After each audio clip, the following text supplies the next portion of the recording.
I wish John Milius was involved in maybe Forrest Gump or Back to the Future. God. That would have been some wild shit. Forrest just has got like Viet Cong ears and a necklace around his. Right. That they would have gone back to Nam. The DeLorean would have been stuck in the Mekong Delta. That's the way it would have been. Remember when we first met John McClane? Argyle picked him up from the plane and took him down to Nakatomi Tower at the Christmas party. And the terrorists were overzealous, but it was sweet when they killed Ellis. And with a little help from Alan, John McClane kicked ass. Welcome back to Shat the Movies, the podcast where we answer the question, were the movies we loved when we were growing up really that good? If you've ever caught yourself thinking, why don't they make movies like they used to?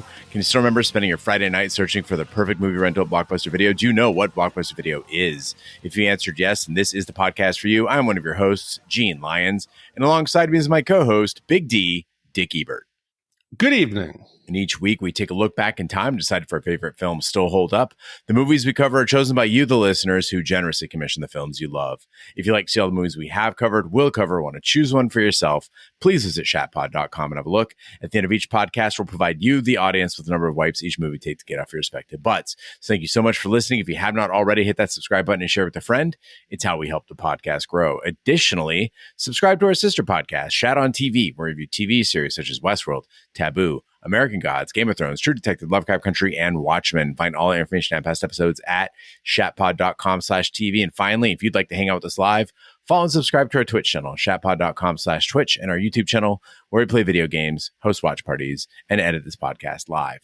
All that being said, Big D, what movie are we reviewing today? So, Gene, tonight's commission is a very special one from our listener, Chris, and a beloved pet is Beagle Daisy. It's a timely commission. I this week lost our beloved cat, Bella. So it comes at a specific time where we were emotional. We were supposed to record earlier this week, but thankfully you were able to understand and delay it a little bit. But I'm glad that this commission came at this time because it's going to mean a little bit more to me. And it's for Chris and Daisy. We're very happy to do this commission for you.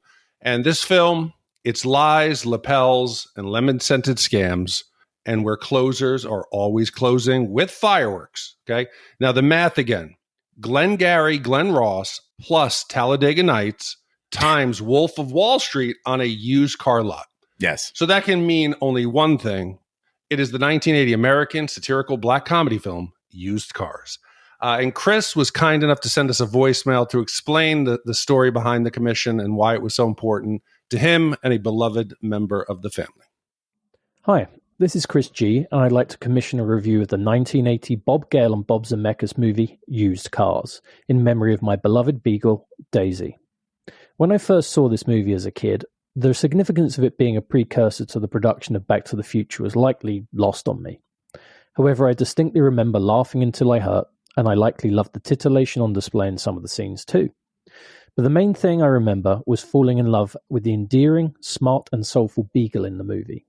Over the next 25 years, every beagle I met reminded me of this movie.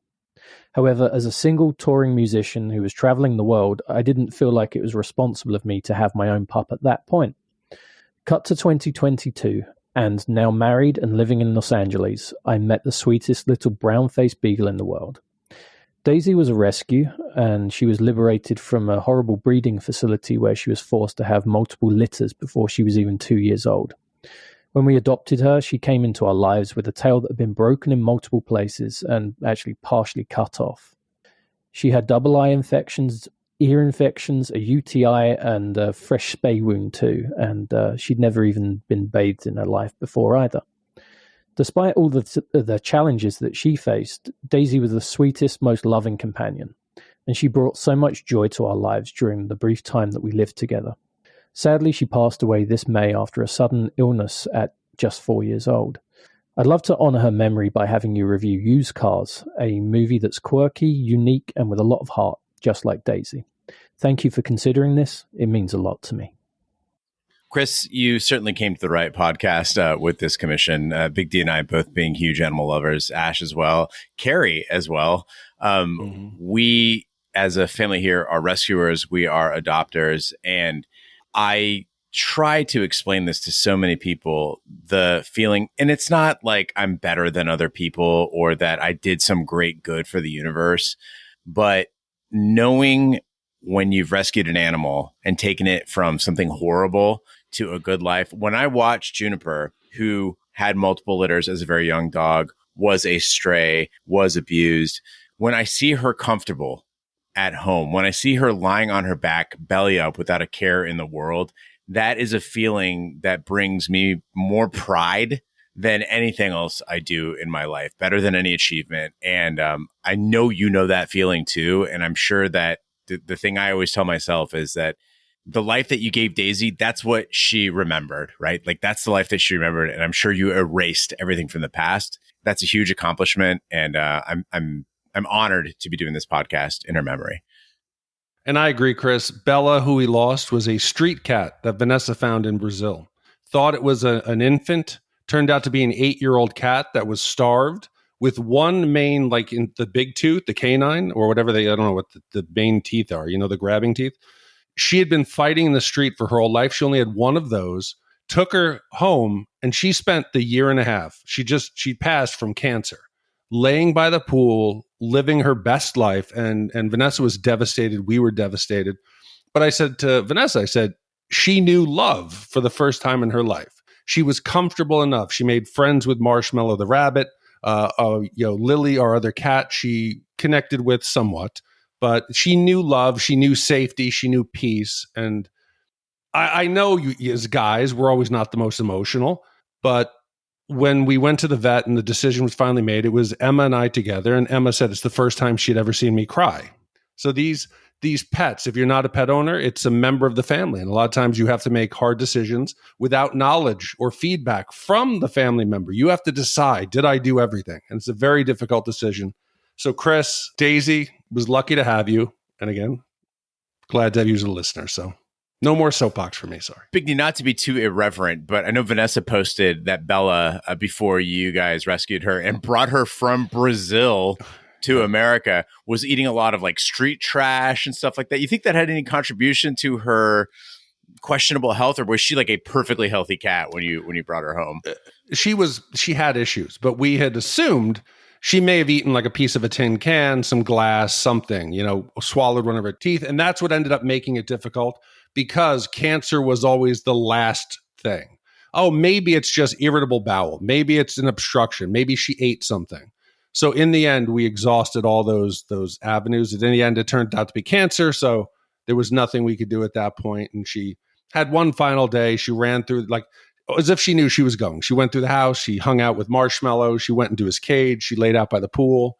And then we said goodbye to her. So again, it was a short time, but you get so connected with your animals. It's a powerful connection. All right. Well, yuck time, Big D. Tell me about your history with this movie. Well, before this week and being depressed and deeply saddened, and then thinking about Daisy and how Daisy had lived before she was lucky enough to find Chris, I remember being a young kid, parents got cable, HBO, and it was an avenue into movies that I had never seen before. And I was excited to go back because I remember like the first movies I think that I can picture in my head is Caveman, which we reviewed with Ringo Starr, and then also Used Cars. It was right about that same time. I had to be 7 or 8. So I was like, yes, I can't wait to go back. I had fond memories of watching this. I never understood the dirty jokes. I knew there was some boobs. I don't remember plot-wise, but it made me feel excited to go back. And watching it now, even more, I realized how wrong I was about Excalibur. I thought Excalibur was this smut-filled, hormone-inducing roller coaster ride for a young boy. No, that's probably why I like to use cars. There's more boobs. There's more titillation. There's less, sex armor that's taken off by some shiny knights.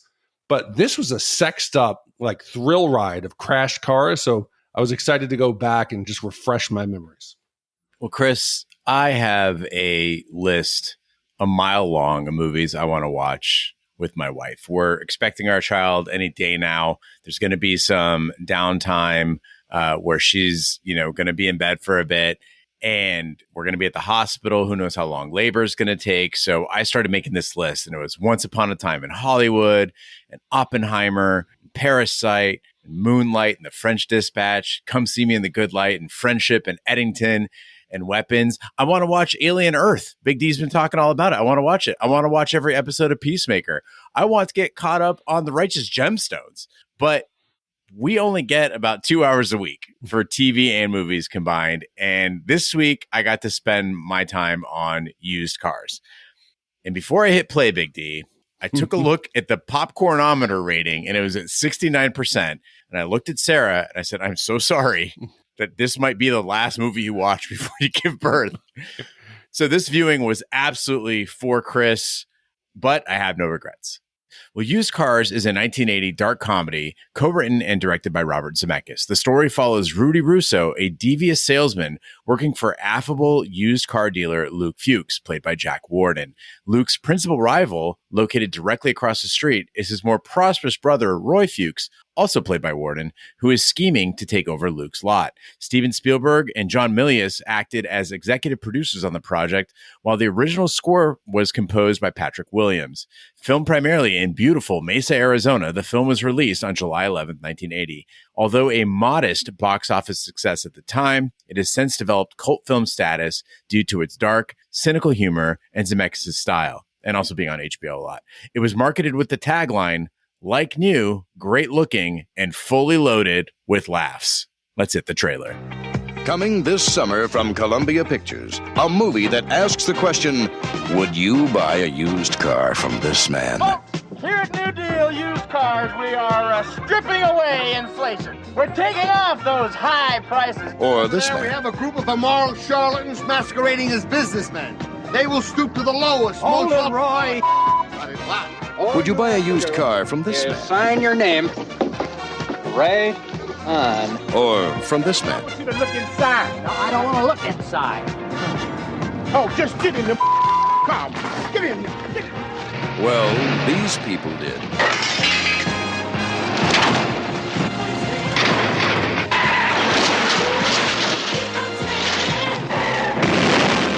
Used Cars, about a group of dedicated businessmen who'll do anything to sell a car.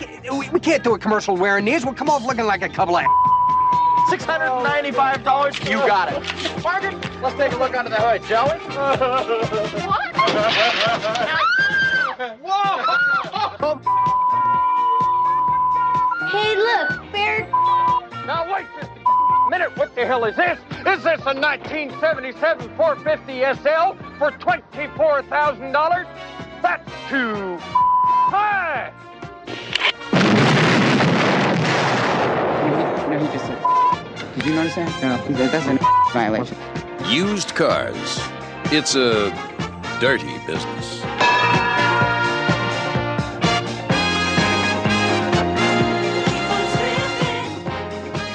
Rudy Russo is a car salesman with aspirations of running for the Arizona State Senate. He works at the struggling New Deal used car lot owned by the elderly Luke Fuchs, who agrees to invest $10,000 in Rudy's campaign if Rudy promises to keep the business alive. Across the street, Luke's twin brother and competitor, Roy Fuchs, is desperate to keep his used car lot from being demolished and replaced by a proposed freeway exit. Roy hires demolition derby driver Mickey to recklessly drive Luke around the block, triggering a heart attack. To prevent Roy from gaining any inheritance, Rudy has his superstitious coworker Jeff and mechanic Jim help him bury Luke on the dealership's back lot. The trio tell Roy that Luke is vacationing in Miami. So, Gene, I think we have memories of films from our childhood from an innocent point of view. So this film starts off, and I'm already surprised. It sets up, you mentioned the central conflict. You have these rival brothers. One of them is a good brother. One of them is a bad brother. They own a used car lot. It could be any business. It could be like a fast food joint. It could be a movie rental place. It could be absolutely anything. But we get Luke, the kind-hearted owner. He's got a heart condition. His ruthless brother decides, I'm tired of waiting. I'm gonna solve this. So I'm thinking, oh, what funny slapstick, wild way could they have this come to a head? Maybe we'll get his license taken away. Maybe he'll besmirch the business's name. No. He sends over his mechanic Mickey to take a test drive Not just any test drive. He starts doing donuts. He's trashing the car. He's going down the wrong way on the highway. He's pushing this poor old man. You see him struggling. He pulls out his heart pills. Mickey smacks them out of his hand. This is darker than any child could remember. This is straight up like murder. He killed this man. Chris talked about how this was like a prelude to Back to the Future. This isn't Biff fucking Tannen here, okay? Like, Roy is a bad, bad man. Well, hold on. Biff did try to rape Laureen. That is true. Biff would have raped Marty's mom. So maybe that was restrained Zemeckis. Yeah, maybe Zemeckis is a little fucked up. I thought they're twin brothers. There's going to be a setup here where he like impersonates his brother or something. But no, right. I can't believe I'm saying this, Big D. Gene Lyons, okay? The Dark Prince. There's a chance that this comedy could be too dark for me. I laughed at the murders in Heathers. I laughed at Death to Smoochie.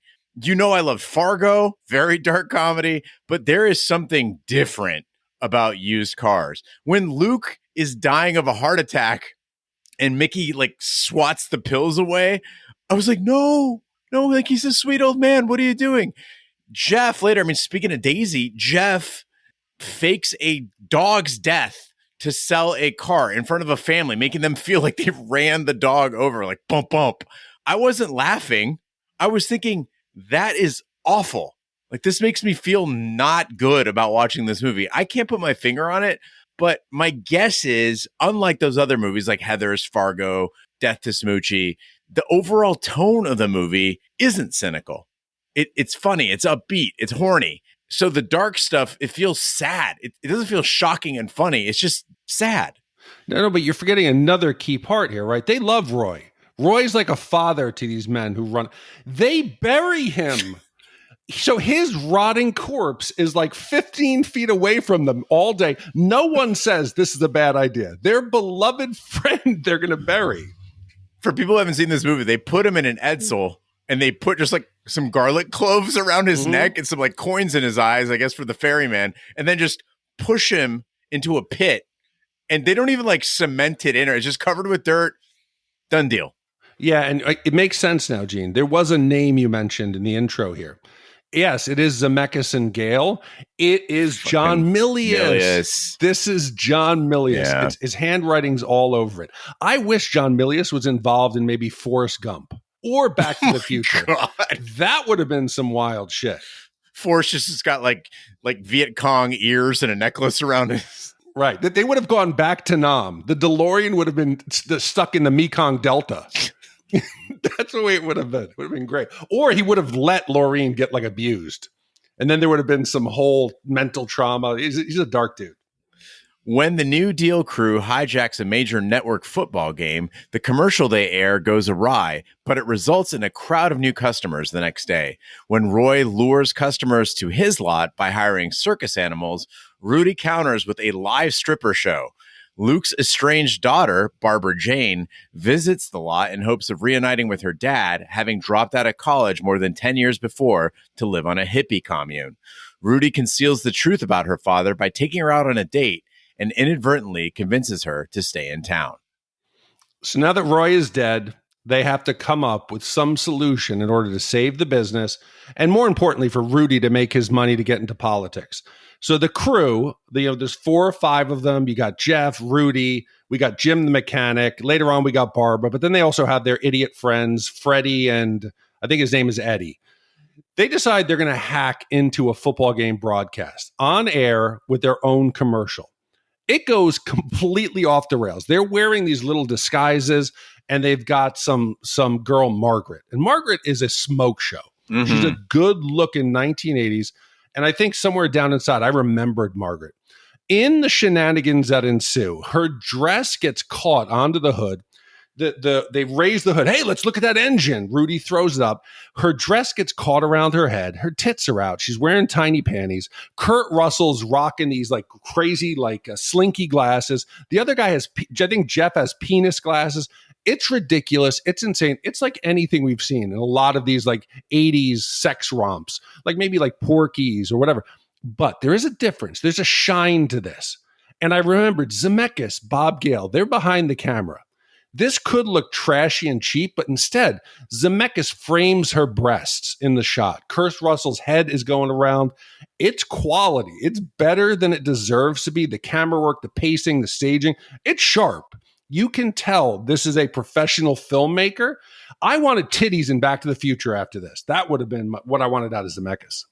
This might be the influence of you and Chris, but I think I'm going a little crazy here because now I'm starting to see the parallel between this scene and the parking lot scene in Back to the Future, right? When the Lebanese show up, there's a similar feel to that, the way it's shot, the way it feels. And it was kind of cool to have this one layer of Zemeckis peeled back. When we think of Zemeckis, we're so used to these incredible visuals, right? Back to the Future, Forrest Gump, Roger Rabbit, the way these movies looked with all this high-tech, cutting-edge effects. But we don't always appreciate the other qualities of Zemeckis' work. There's some really great staging in this scene. There are so many hilarious lines that are inserted in there. Like when the little kid who's watching this scene, as Margaret's dress comes up, he just yells out, "Hey, look, bare tits." It's Bare classic. tits. Yeah, and you can see his fingerprints. If you think back to any of the car chase scenes or any of the DeLorean, right, where Marty is trying to get it up to 88 miles an hour, driving down the streets of Hill Valley, the cutting between the tires, the streets, the speedometer, the foot on the pedal. Later on at the end, we get that 250 car chase across the desert. You see it. It's imprinted all over Zemeckis. But the family, we get to see all of them. Gene, like you said, the kid, hey, bare titties. The dads like the tits.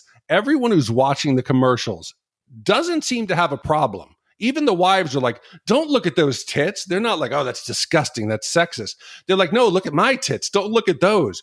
This movie, you can't miss it. Everybody wants sex. Everybody wants to get laid in the world of used cars. It doesn't matter who it is. It doesn't matter where they are. They could be watching TV with their family and their kids. People in the 80s, they just wanted to hook up left and right. And I'm thinking maybe because this is the end of the 70s, the free love that maybe was real, it spilled over into the 80s. Because in this movie, everybody gets laid. Anybody. Jeff, who is a used car salesman, he can get any woman that he comes across. You come to check on a car, he's getting laid within like 35 minutes of her setting foot on the lot. And it made me think everybody's getting laid so much. It's this whole vibe of, hey, sex is fun. Sex is, let's all do it. Everybody cares. Everybody wants to do it. It wasn't this big taboo. And the whole vibe is more about sex and getting laid than I think about cars. It is an absolute vibe. We worshipped different gods in the 80s. If look at everything in this movie, the cars, they had style, the way they were shaped, the way things were laid out, the clothes, gorgeously sleazy. The wardrobe in this movie is outstanding. Bars were dim, and being charismatic was much more important than being physically perfect. I mean, think of the music video stars we had in the 80s. Look at Steve fucking Perry, right? Okay. Rick Ocasek. Like it's about what you're putting out there, your Riz, right? And I offer this example to you, Big D. Men's pants today. Now, I'll admit I fell into this trap too. They try to sell us these fucking like skinny chinos or whatever, like slim tailored chinos or sweatpants, right? They're really narrow in the legs. It makes everybody look like an infant. It makes men look like an infant. Look at them. Then look at the pants in this movie. Men, the pants came up higher. They flared out bigger at the bottom. You look like a big swinging dick. You looked cool. You looked badass. And now everyone looks like an infant. Yeah, but if you also just look at the cars, look at the shapes, the sizes, the variety, and look at the colors of the cars. I think that's the biggest thing. It was a wild red cars, blue cars, yellow cars, any car, green colored cars. Today, everything is white, silver, black. It's a bland color palette.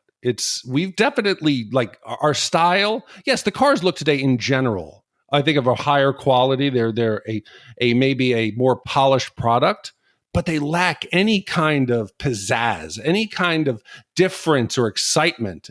Everybody is now cookie cutter khakis and button down shirts. It's the gentrification of cars, like everything else you say, Gene. I'm starting to get on board with you. What color is your car? My car is black, and it's not because that's what was available. No, I actually liked it. It's the only, even though it's bad for dirt and scratches and everything, it was the only car I thought I liked. To be fair, there are certain cars that look right in certain colors. I have a Chevy Bolt. I had to wait like 6 months or something because I wanted one in ice blue metallic. That car needs to be ice blue metallic. Doesn't look good in any other color. It's just like that. RAV4s generally should be black. RAV4s look black. I'm not saying you drive a RAV4. I'm saying I know that. No, Vanessa did. I've driven. Is hers black? No, her old RAV4 was silver because we bought it on eBay. We didn't have much of a choice. The new one is white simply because of the heat in Florida. Yeah, fair. Those are really exciting colors. They're big, dude. It's a limited options, Gene. I didn't see like purple or like burnt orange as a choice on our Hyundai Santa Fe. Toyota used to put out the Tacoma in this color. I think it was called like Inferno Orange or something like that. It was the most gorgeous truck color, and they discontinued it, and I will never forgive them for that. Have you seen the video going around with Harrison Ford's audition for Han Solo and then Kurt Russell's audition for Han Solo? I have not. It's amazing. I've seen it in the past, but not recently. It has them just doing the reading for Han Solo, and when you watch them, you can see that Harrison Ford is Han Solo. Like there was no other choice. He just is Han Solo. And Kurt Russell's performance in auditioning for Han Solo, it seems relatively flat. And for a moment that fooled me into thinking that Harrison Ford is the superior actor. But it's just for that character. These guys are different flavors. And I started thinking about it, like what makes them different? I think that Kurt Russell is the earthbound Han Solo. Like he's a real guy instead of an anti-hero in a space opera, right? Two totally different things. He's got this twinkle in his eye that makes you want a white wine. You know, he's like seductively slimy without being contemptible and just so much fun to watch on screen. In this movie, I mean, I've seen Escape from New York, I've seen The Thing, I've seen Big Trouble in Little China. I loved all those movies. But as far as falling in love with the guy, this is the movie that did it for me. And when he delivered that eulogy for Luke, I was absolutely hooked on this movie, Chris. He says, you'll be surrounded by a constantly revolving inventory of the finest quality, low mileage discount cars. Ford, Chrysler, General Motors will be your headstone. It's brilliant writing. It's brilliant performance. It was, I can't explain it, but it felt like when I discovered Married with Children. It was just the perfect marriage of a script and an actor. Well done. But I'm going to give another parallel to this. Okay. You're comparing Ford and Russell, right? I want to compare similarly Schwarzenegger and Stallone, right? Okay. Stallone takes himself too seriously. His comedies failed. Harrison Ford always seems to be very sure of himself, very confident. Even now he's doing that show on Apple TV, or it's a Shrink, where he plays like a shrink, and it's a comedy with Jason, I forget his name, from Momoa. No, Schwartzman. Jason Momoa does. Yeah, is that the one from Forgetting Sarah Marshall? No, Siegel. Yeah, so he does one with Jason Segel. He plays a shrink, and he's never quite funny. Kurt Russell in this is funny. Kurt Russell in Overboard is funny. Then he can play the badass in The Hateful Eight. He can play Snake Plissken. He does both, whereas I don't think Harrison Ford can do that the same way Stallone and Schwarzenegger. Schwarzenegger can be funny and a badass. So I think that is the difference. Unless you remember a Harrison Ford comedy, I can't. Oh, I mean, Star Wars is pretty funny. He's more funny when he talks shit about Star Wars. Yeah, that's true. On like the late night shows. That's more funny, where he's real Harrison Ford, or when he's like trying to almost like crash his plane into a runway incursion in LA. He's a bit of a goofball then. Well, Rudy's gang broadcasts another commercial in the middle of Jimmy Carter's presidential address, destroying some of Roy's used cars in the process. In retaliation, Roy storms into New Deal and attacks Jeff before discovering Luke's resting place in the back lot. Roy brings the police to New Deal the next day to dig up the lot, but Jim has removed Luke's corpse and placed it behind the wheel of an Edsel. He launches the Edsel into a power transformer where it explodes as planned. Everyone believes Luke was killed in the fiery accident, and any evidence to the contrary is destroyed. Roy believes he now has possession of New Deal, but Rudy points out that Barbara, as Luke's daughter, is effectively the new owner. A Big D, I understand that Rudy's crew does not want to risk losing the car lot. If he's dead with no apparent heir, it would probably go to Roy. But there were several points in this movie where it seemed like the police might be able to help stop Roy. When Mickey kills Luke, as you mentioned, that driving scene where he's all over the place, there are loads of witnesses in an absolutely destroyed car. There is a car that is essentially in flames on the car lot. It's clearly been crashed and rolled. Rudy also understands who would want Luke dead. There's a lot of evidence on the scene that implicates Roy. But let's chalk that decision to just dump the body into the pit as a panic. Okay, they didn't know what to do, and they just acted rashly. How do you explain not calling the police? Roy bursts onto the lot and beats the shit out of Jeff in the New Deal office, wrecks the whole place. I think that alone would put Roy behind bars for like 2 to 8 years. Okay, so let's not call the police, Gene. How about call it ambulance? This crew are not medical professionals. Roy stumbles, he passes out. All of a sudden, they're comfortable saying he's dead. Nobody's really checking a pulse. Maybe the medication had lowered his heart rate. You don't know. You call an ambulance. You have the patch from Mickey and the rival dealership in your hand. Maybe you don't have to worry about, like, what are we going to do to keep the business alive? You just get his brother arrested. You get Mickey put in jail. You put out some sympathetic ads about a beloved local small business owner dying at the hands of his brother. You don't have to pirate any of these commercials. And it's besides sex in the 80s, Gene, this scene we have to talk about. This perfectly executed stunt spectacular from the back lots of Universal Studios. The decision is they're going to get him in his Edsel. They're going to spin the tires. They take the garlic and the quarters off of his eyes, and they're going to launch their friend like a phoenix up into the light pole. It's going to be majestic. And the police show up, and it is like an 80s. It's a trope. There's nothing else we can say about it. The police, anytime they show up in the 80s, it's 30 squad cars, lights blazing. They're spinning their tires. They're like hitting each other like bumper cars. And it's not just used cars. Any of the movies we've done, 70s and 80s, like Smokey and the Bandit or Blues Brothers, everything is like the cops are slapstick clowns, goofballs flipping over their patrol cars. They're bumbling. It's understandable. Yes. Okay. Let's say all the evidence is destroyed. But the audiences ate this shit up, Gene. I picture it in 1980s. People, woo! Oh, yeah, you go. You see that car? I understand the attraction of titties. Titties are universal. But, like, were you thinking, hey, we can go see that Smokey and the Bandit? I can't wait. See how many of them cop cars are flipped over? What is it? Why did they like it so much?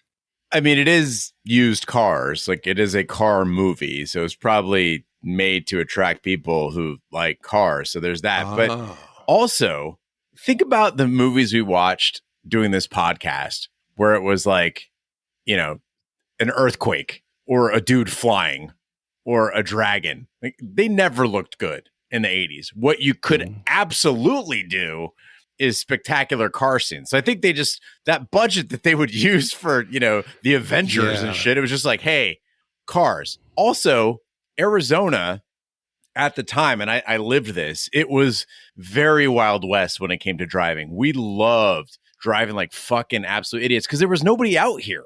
The roads, you would go for miles and not see another car, and you could just gun it. And if you go off the road, you're not hitting a tree. It's the desert. It's just dirt. It's great. Yeah, and I think the other thing we forget about today, where there's all about like the union and stuntmen's safety and OSHA. Back at this time, you know, there was no 3-point like harnesses and roll bars.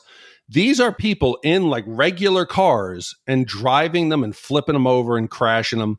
Stuntmen's lives were much shorter back then than they are now. So, yeah, I can understand. It was the cheap way to do it. It was the way you do a big spectacular, like you said. It makes sense. But when you watch this, it is so fun because you see all these people in the background who will go on to, they don't have to necessarily become like famous actors, but you spot them. You talk about Robert Zemeckis. We talk about Marty McFly. When we get to the scene where they're starting to learn, it's all the student drivers. Who are two of the drivers? It's Marty McFly's sister and brother. They're both student drivers. Then you have Tony Plana, who is El Guapo in the Three Amigos. Oh, yes. He plays the Mexican car dealer. You got Michael McKean and David Landers, Lenny and Squiggy, who are like the pirate tech commercial guys. You've even got Grandpa Al Lewis from the Munsters. He turns up as the hanging judge. This film is a time capsule. Everywhere you look, you're like, I know that person. I know that person. But the one, Gene, that made me smile the most is we get to see Jim the mechanic. And Jim the mechanic is an Army vet, I assume, because he dresses in his old Army green uniform. And it clicks in my mind. I immediately know that is from National Lampoon's Vacation when Mr. Wally calls the police and he comes in and he says, I don't want to do my Mr. Wally, he's treating me like a dog, Mr. Wally. When he had him down, rolling around on the ground. It is so many good characters. It was, if anything, Gene, okay, it's not the greatest of movies. You already talked about the score, but it looked like it was fucking wild and fun to be on set. Jim is 100% my favorite character in this movie. He gets wasted and falls asleep with a guitar in his underwear. He's not even acting in that scene, and it's funny. He repeatedly shocks the audience with these casually percussive and wonderfully callous lines. Like, he's talking about hitting nuns with the fire hose, like when they wouldn't get off the property. He's like, knock them motherfuckers out. Or when he asks if he should just throw Barbara in the hole with her old man.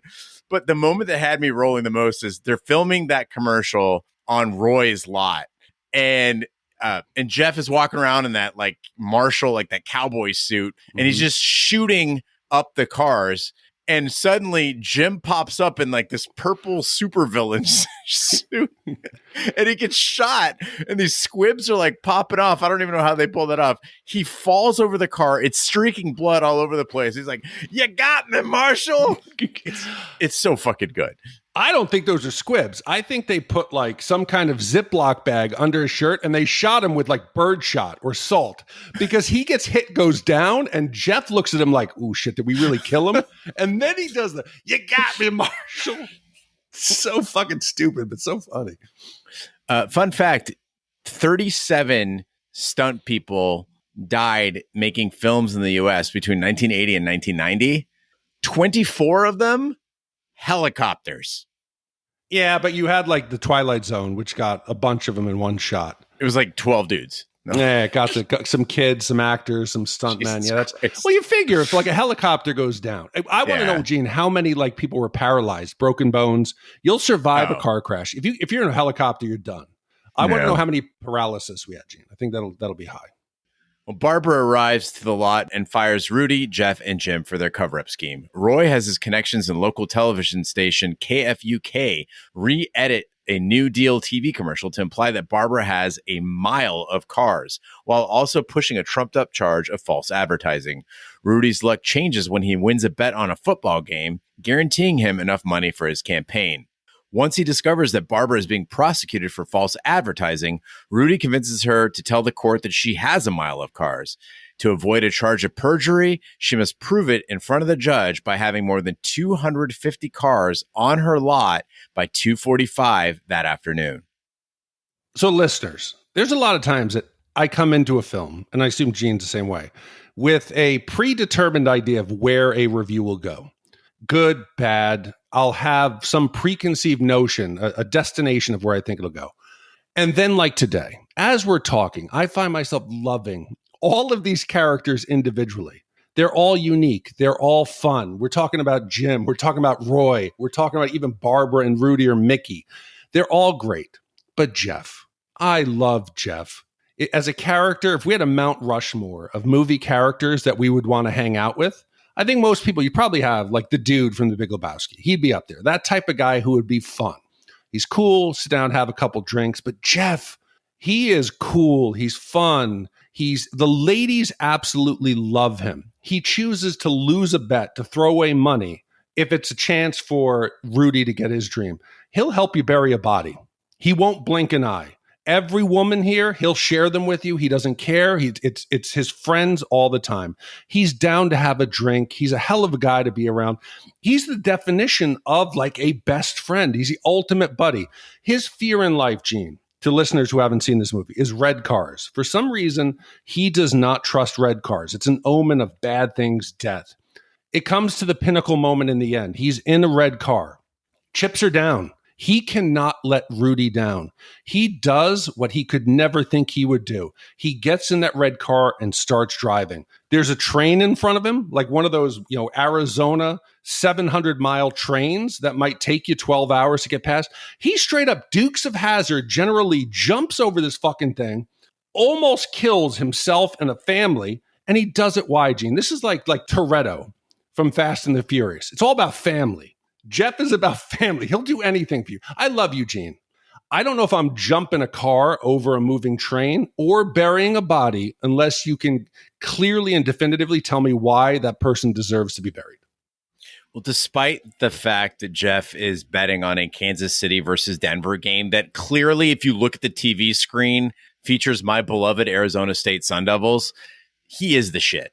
He has this freak out in the bar in used cars. It is legendary. Remember, dear viewer, when they shoot these scenes in a film, it's generally not one take. Big D, I've never had the pleasure of being in a movie, but I've been in commercials, and that's like a multi-day affair. You do the same thing over and over again. So this actor, Garrett Graham, he is 6'2".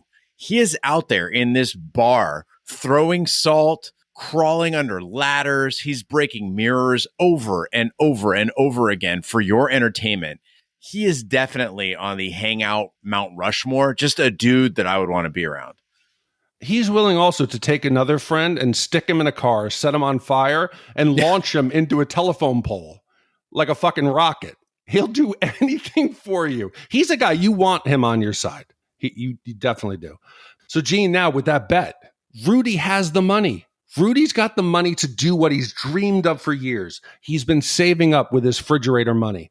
He has the money to buy off the chair to get his political position. It's his next step in life. He is set. It's what he has always dreamed about doing, and his friends have helped him. Right there, he hands in the money. He's getting into now the inner circle. He gets insight into the car dealership. Barbara's going to lose it. Why all of a sudden does he decide to just throw that away? It doesn't make sense. He's a playboy. He's a used car salesman. They don't show us at all why he should feel that Barbara is the one that has changed his life, to give up everything. Stay in politics. Use your political power to somehow have her charges overturned. You could do anything. I wish they had done something to show us that connection. It didn't make sense to me. I don't think it's about Barbara. I think it's about Luke. I think that this move is a testament to how much Luke meant to Rudy. Big D, you know, I have a crippling fear of death, and I'm always reading books to try to get over that. And lately I've been reading a lot about rippling.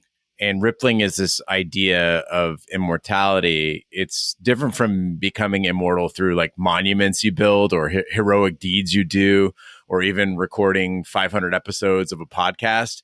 Rippling acknowledges like they will forget our name at some point. You and me, the big stars that we are, we will be forgotten someday. But our impact on the universe is irreversible. And therefore, it means something. Like there is no way to reverse the fact that you did exist and you put something out there in the universe, like a butterfly effect sort of existence, right? Maybe Emma's kids won't know who Gene Lyons was, right? But perhaps that time that she came to Halla Wedding with you and Vanessa, and she saw some spooky things and felt an attraction to the macabre, that will forever tinge your bloodline. That darkness is now in you. And when the human race is wiped out, and maybe the energy released by your great-great-great-grandson playing the Smiths on his internal wetware, maybe that'll reach some distant star. I think Luke rippled through Rudy. That's why he did what he did. Makes sense. And I'm going to tell you something I've never said before. Emma, she's been lucky. We've traveled a bit because Vanessa, we get free flights. We fly standby. Emma's been multiple countries. Recently we took her to Paris. We went to Tokyo earlier in the year. She's been to Europe. When I asked her where she would want to live, what do you think she said, Gene Lyons? Oh, don't tell me it was Arizona. She said Arizona is one of the most beautiful places I've seen. Okay, I will give her that. It is beautiful. It is absolutely beautiful. The people, not the best.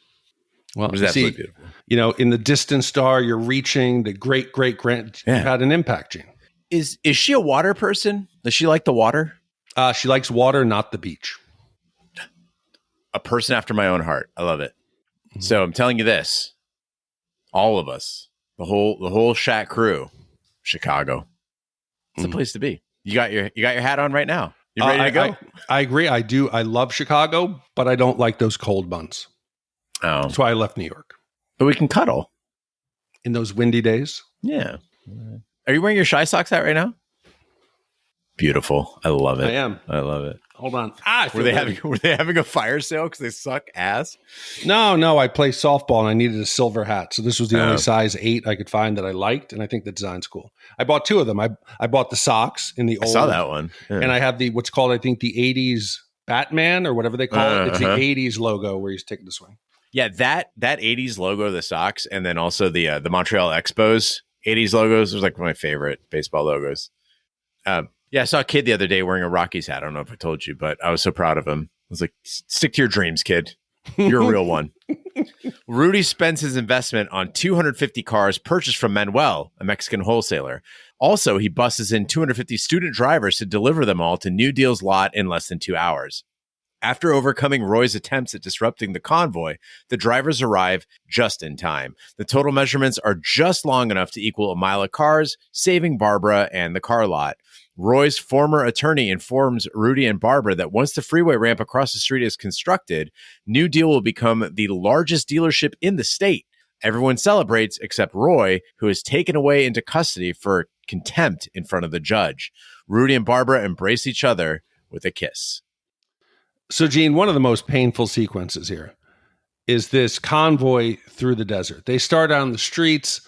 They got to avoid the police checkpoint. So they start cutting across the desert. And you think in 1980, like you said, I imagine that Arizona with the dry temperature, we have the boneyard for all the airplanes. I imagine the cars out there, or like Florida probably, they're probably pretty good shape. Very little body rot. Frames are pretty good. Now, these cars aren't like vintage fancy cars. We've got a couple muscle cars, a couple Mustangs, but it's a lot of fun, unique old cars. And watching them, or that Bel Air from the test drive, watching these vintage cars just go off-road and getting beat to shit and slammed through the dirt and watching them just fall apart. I wanted to save them, Gene, like a kitten in the bushes or a pet. I wanted to save it. It was hard for me to laugh so much when I just felt for all of these cars just being destroyed. And then it clicked. Another thing in the 80s, we like wild, over-the-top chases. A car chase wasn't good enough. Why did they have to go then Mad Max? You've got now on top of the cars, chains being swung, guns being pointed. Mickey, that crazy bastard, pulls out a gun, aims it at Rudy and Barbara, is going to shoot them.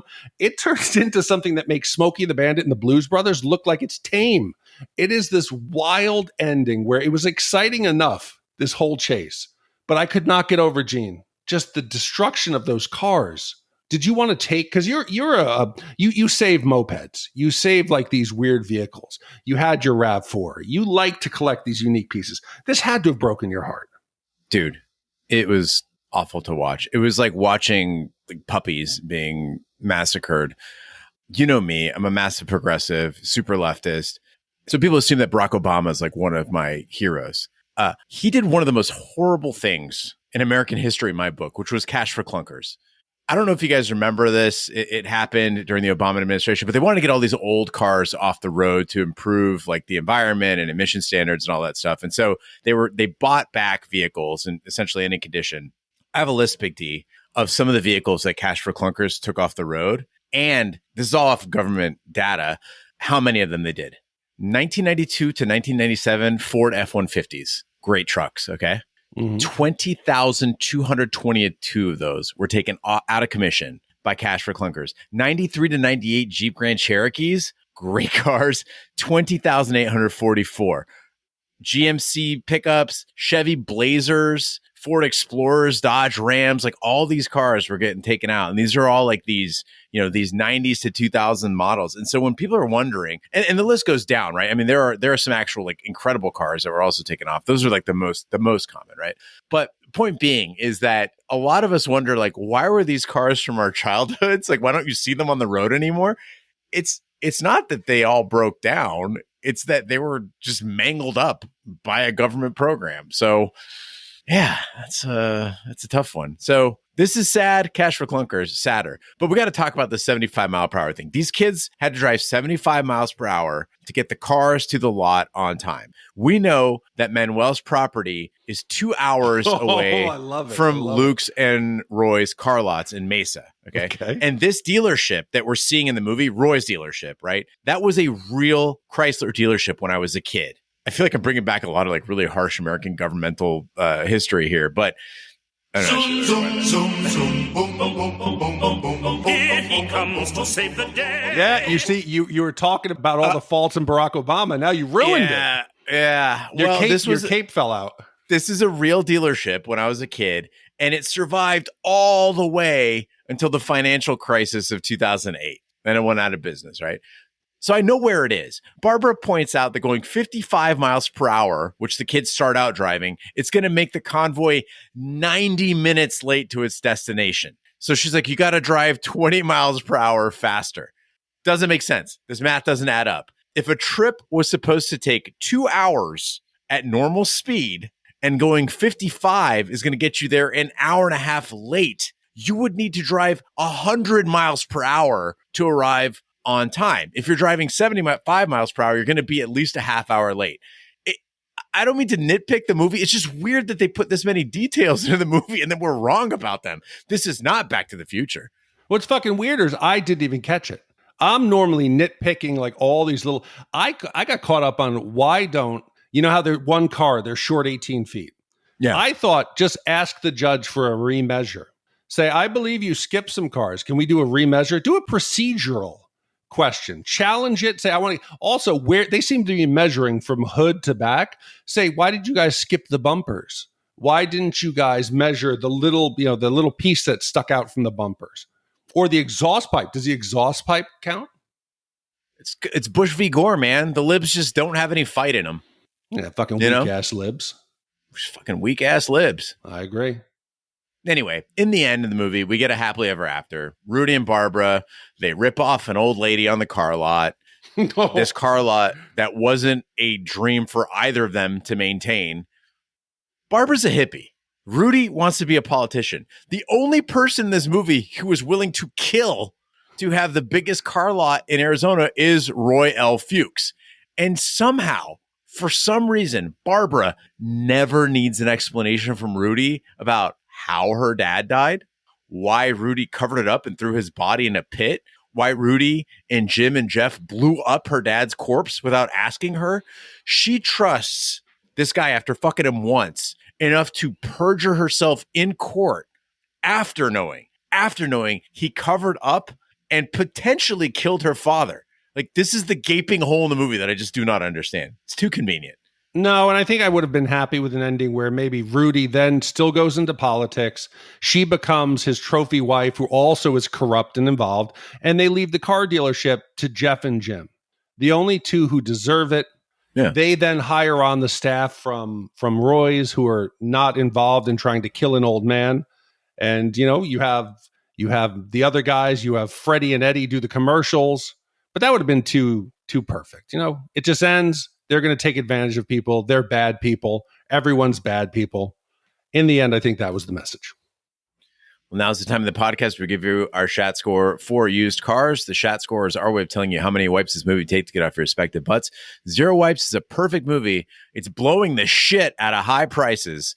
And 5 wipes is an absolute disaster of a film. It's Iranian students out to discredit the American way of life. I'll go first, Big D. In this movie, some of the characters were flat, as I mentioned. But this is, by all means, an underrated comedy that deserves to be on everyone's watch list. I would rank this in my top 5 favorite comedies of the 80s. It's that good. I'm giving it 1 wipe. Yeah, I'm torn. I was going to go higher. I'm even now changing my vote. I have to. Okay, I'm going to go 1.75 wipes. I was going to go 2.5 or 2. I think 1.75 wipes. The characters are all likable. Their relationships, sometimes absurd, are fun and seem genuine. Everybody had fun in the movie.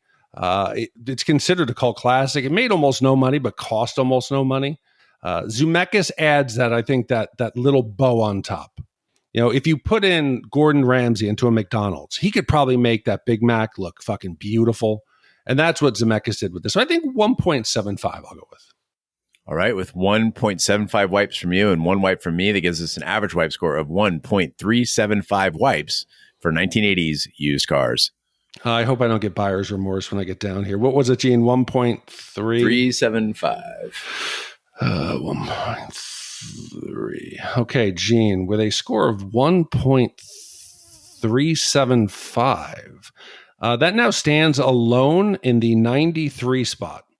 It is slightly better than The Mummy, Fear and Loathing in Las Vegas, One Crazy Summer, and Death Becomes Her.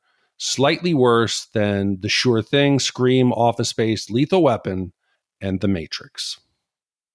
It's a damn good movie, guys. I think it is. It's on the surface. You might watch it and not. If we didn't do the podcast, I would have thought, it's an 80s comedy.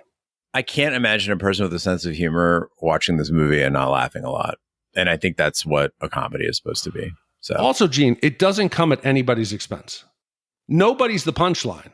Even Rudy, who's supposed to be the main character, he's the butt of plenty of joke. So that's a nice change.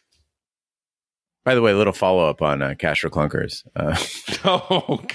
Just want to point out that after Cash for Clunkers went into effect, it cost the U.S. government something like $3 billion, and which means it cost us $3 billion, and it led to record car sales in the next few years, which negated the fuel savings because people bought more cars. Like for every one Cash for Clunkers car that went away, they bought multiple cars to replace them, thereby wiping out any sort of, leave the cars alone. Yeah, thanks, Barack. Yeah, thanks for nothing. Next, you're going to take away my AR. Fucking libs. And before we close out, we got one voicemail for you. This comes from another Chris about Star Wars. Hey, boys. It's Chris from Georgia. I was just giving a call back about a couple of things.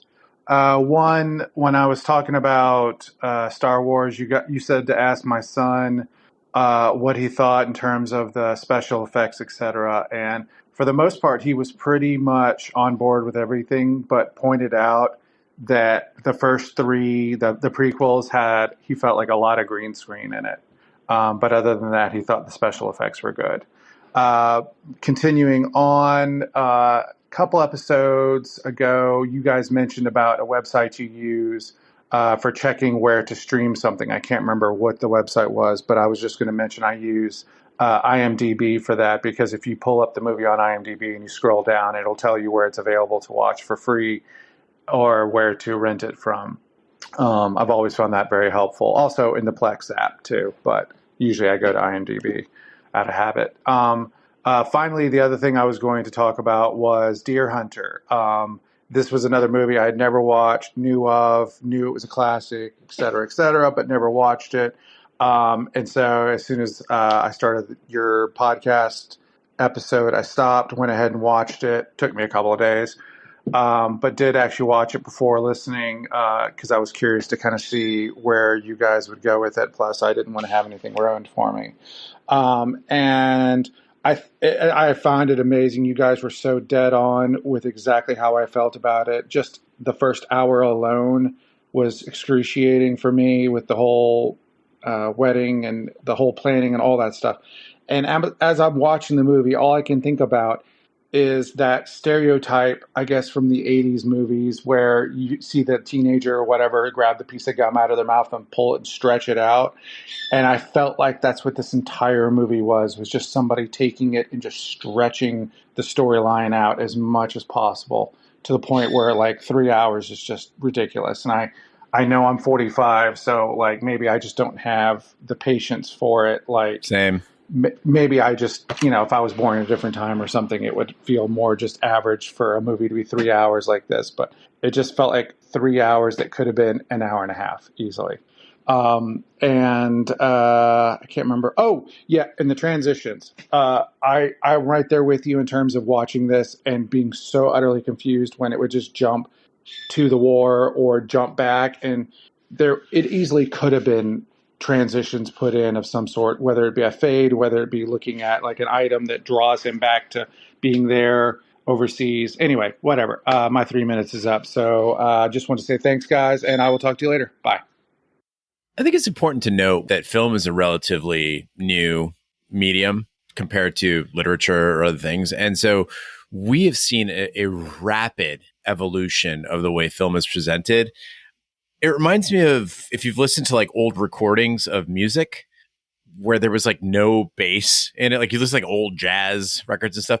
When they played that music live, there was plenty of bass in it, but when they recorded it, the mics couldn't pick up the bass very well. And so music was formatted differently. I think film's a lot like that too, where it's evolved rapidly. And so it's not to say that The Deer Hunter is like not a good movie and doesn't have great parts, but it's also valid to say that inventions that come along and directors that build on the work of other directors, they're going to make I don't want to say a more perfect art form, but definitely more refined, right? In a lot of ways. And that's not to say that all new movies are better than old movies, but rather it's okay to say this movie is a product of its era, which I think is what Chris is getting at. And that's a valid opinion.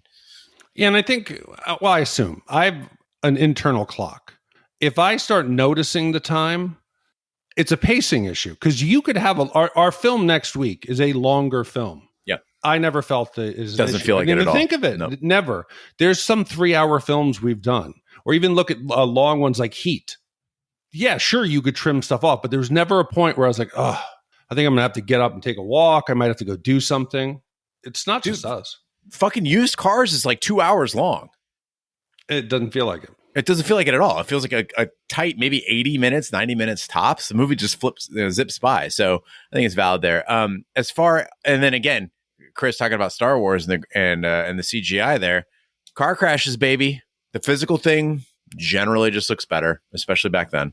So I'm with your kid on that. Chris, thanks so much for calling in. If you guys would like to leave us a voicemail, just go to shatpod.com, use the SpeakPipe feature on any device. We'd love to hear from you. Big D, what do we have coming up next week?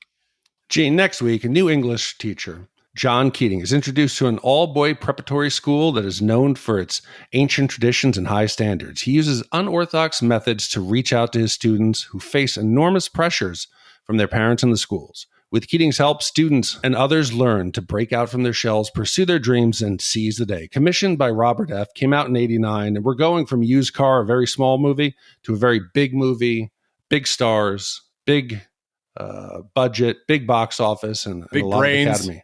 Big brains, and a lot of poetry. So I'm excited for this. It'll be a nice shift, and thank you very much, Robert, for the commission.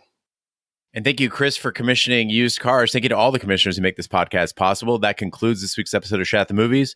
Be sure to follow us on social media and share with a friend. We're on Facebook, Twitter, Snapchat, and Instagram at Shat the Movies. You can email us, host@shatpod.com. Support the podcast by shopping our Amazon affiliate link, buying our merch, or by commissioning your own movie. Find all our information by visiting our website, shatpod.com. Also, check out our sister podcast, Shat on TV, where we review TV series such as Lovecraft Country, Westworld, True Detective, Taboo, American Gods, Game of Thrones, and Watchmen. Find all our information on our website, shatpod.com/TV, wherever fine podcasts be found, including Apple Podcasts, Google Play, Stitcher, and YouTube. Be sure to subscribe, and if you stop Apple Podcasts, please leave a 5-star review. That helps the podcast grow. On behalf of my co-host, Big D, I'm Gene Lyons. Join us next week for the following movie. Big D just got a news update. Oh, no. Chewie from Blood In, Blood Out has passed away. No. Yeah, Tuco. Really? Breaking Bad. Yeah. Yeah, he looked like he was, he'd had not doing great. No, but still. No, it's a little piece of our hearts. Yeah. Mm. Well, see you guys next time. He'll be missed. Oh, we started with a downer. Let's end with a downer. Yeah. Cash for Clunkers. Yeah. Wow. Yeah. And remember, car lots that don't exist in Arizona anymore. And now Tuco is up there with Daisy, there in heaven, and Bella.